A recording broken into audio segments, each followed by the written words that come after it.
نہیں پہنچی ہے. کتنے لوگوں نے جانیں قربان کی, صرف جان ہی نہیں, کتنے لوگوں نے حکومتیں قربان کی ہے تاکہ عزاداری بن جائے. آج یہ جو 1857 کے آس پاس واجد علی شاہ سے جو حکومت چھینی گئی تھی, اس کے سیاسی وجوہات جو بھی لکھے تھے, اصلی وجوہات میں سے یہ تھا کہ بادشاہ چونکہ مذہبی تھا اور بادشاہ اپنی پوری حکومتی طاقت سے عزاداری کو عام کر رہا تھا, اس کے دشمنوں میں کھلبلی ہو کر کسی طرح حکومت چھین لی جائے. لیکن انہوں نے سوچا تھا کہ یہ ذکر حکومت کا محتاج ہے, انہوں نے حکومت تو چھین لی, بادشاہ کا تاج خوشی سے اتار کے عزاخانہ بنا دیا. تاج تو وقتی تھا, عزاخانہ ابدی ہے. جب تک عزاخانے رہیں گے حسین کا تذکرہ ہوگا, حسین کے سلطے میں بادشاہ کا احترام ہوتا ہے.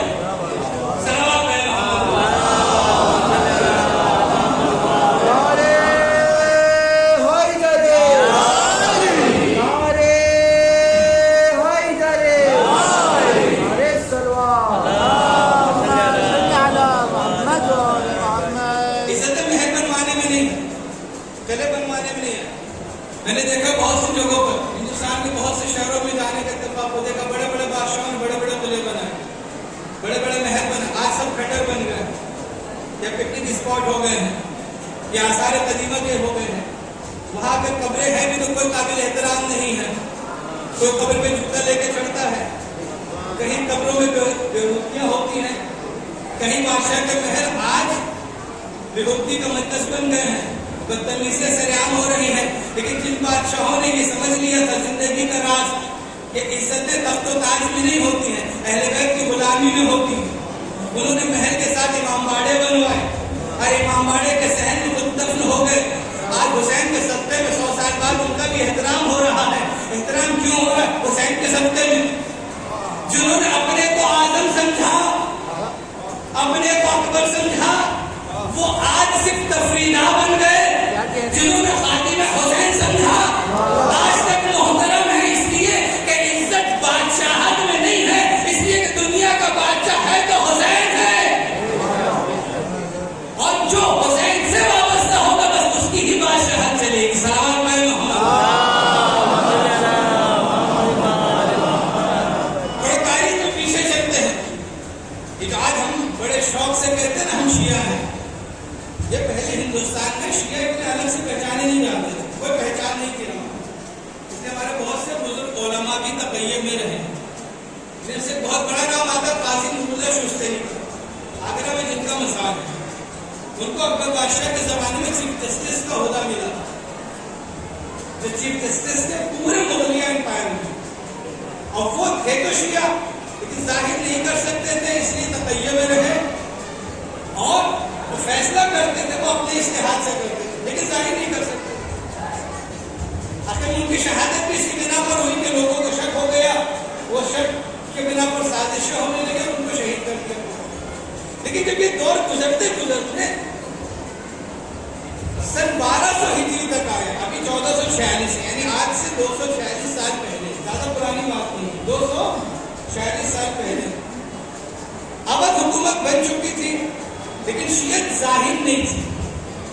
آصف الدولہ کا زمانہ تھا, جو واجد علی شاہ کے دادا پردادا ہوتے ہیں, وہی سلسلہ ہے. ان کا زمانہ تھا, شیعت ظاہر نہیں تھی, لیکن شیعہ علماء تھے دربار میں.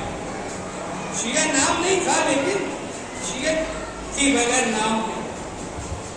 انہی علماء میں سے ایک تھے مفرماب کے والد, مفرماب جن کا امام باڑہ میں لکھنؤ میں آزم کے قبر کے وہیں ان کا نام تھا سید دلدار علی مفرماب. پڑھائی میں بہت تیز تھے, تمثیلی میں بہت تعلیم حاصل کر لی تھی, تو بادشاہ تک جب یہ خبر پہنچی آصف الدولہ تک, تو انہوں نے اپنے خرچ سے انہیں نجف بھیجا پڑھنے کے لیے. 9-10 سال جب جتنا مدت وہ رہے, اس کے بعد جب وہ پلٹے ہیں تو اب انہوں نے اپنی ذمہ داری پوری کی. سب سے پہلے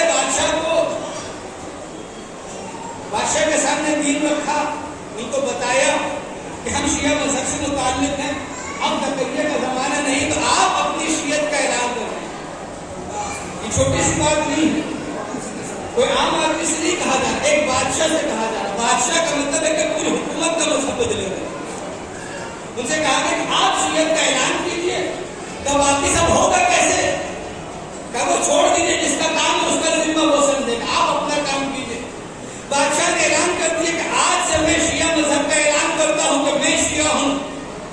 اب حکومت کا سرکاری مذہب شیعہ، تو آج سے 246 سال پہلے سن 1200 ہجری میں شیعہ مذہب ہندوستان کی تاریخ میں پہلی بار الگ اعلان پہچانا گیا.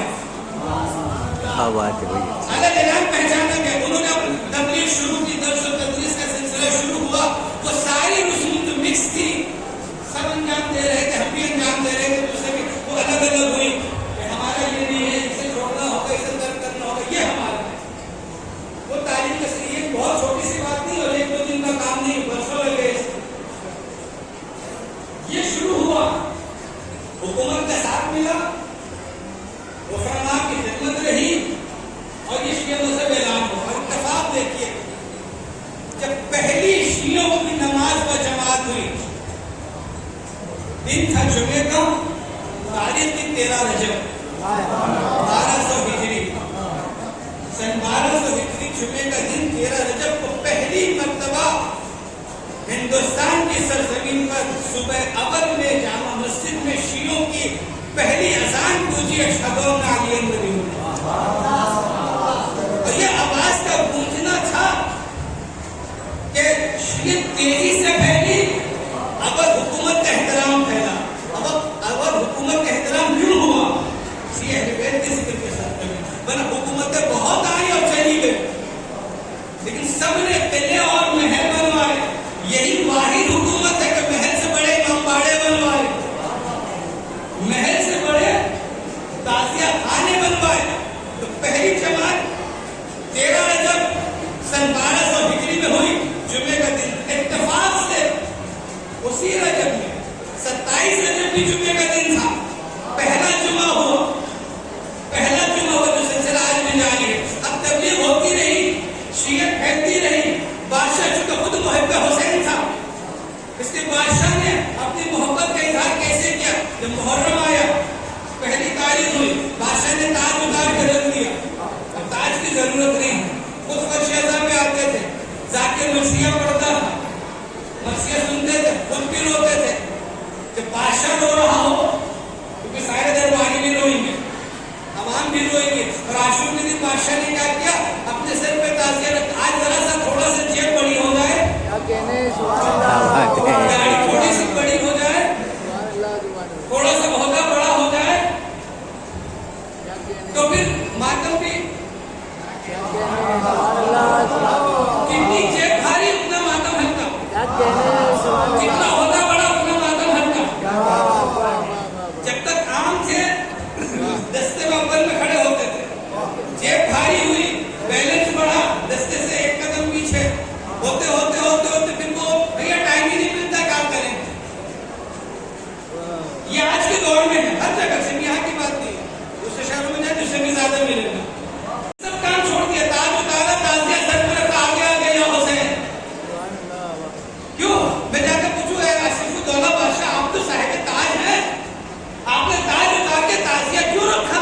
تو وہ یہی جواب دیں گے، تاج وقتی ہے، تعزیہ ابدی ہے. تاج چھینا جا سکتا ہے، حسین کی محبت چھینی نہیں جا سکتی. جب تاج رکھا، تعزیہ سر پہ رکھا، تو پھر عزت بڑھی، پھر محترم ہو گئے، پھر حسین نے نوازا بھی ویسے. پھر وہ تاریخ کیا جو بڑا امام باڑہ بنا، آج دنیا میں اس کی مثال نہیں ہے. وہ کیوں بنا؟ دیکھیں بہت سے بادشاہوں نے شوق میں عمارتیں بنوائی، اور عمارتیں جو بنوائی وہ حکومتی خزانے سے بنوائی. یہ دنیا کا سب سے بڑا امام باڑہ ایسا ہے جس کو بنایا تو بادشاہ نے تھا، لیکن حکومت کا ایک پیسہ نہیں لگا. حکومت کا ایک پیسہ نہیں لگا، یہ صرف حسین والوں کا پیسہ لگا. جب بادشاہ نے یہ تجویز رکھی کہ امام باڑہ بنائیں گے، تو سب نے کہا کہ حکومت کے خزانے پہ زور پڑے گا. تو بادشاہ نے کہا حکومت کے خزانے سے پیسہ لو، یہ میں نے کب کہا؟ حکومت کا پیسہ عوام کا ہے. حسین کے لیے پیسوں کا انتظام ہو جائے گا، تم نقشہ بناؤ. یہ بھی بتا دیں امام باڑہ کیوں بنا، انہوں نے اپنی نمائش میں نہیں بنایا. میرا نام ہو، لوگ کہیں کہ یہ میرا امام باڑہ ہے. آصف امام باڑہ بھی بعد میں نام رکھا گیا، انہوں نے نام نہیں رکھا تھا. کیوں ہوا؟ اس زمانے میں اودھ میں قحط پڑ گیا، سوکھا جسے کہتے ہیں، سوکھا پڑ گیا، بارش نہیں ہو رہی، کھانے کو کچھ نہیں، لوگ بھوکے مر رہے ہیں. تو بہت سے ایسے لوگ تھے، شرفا تھے،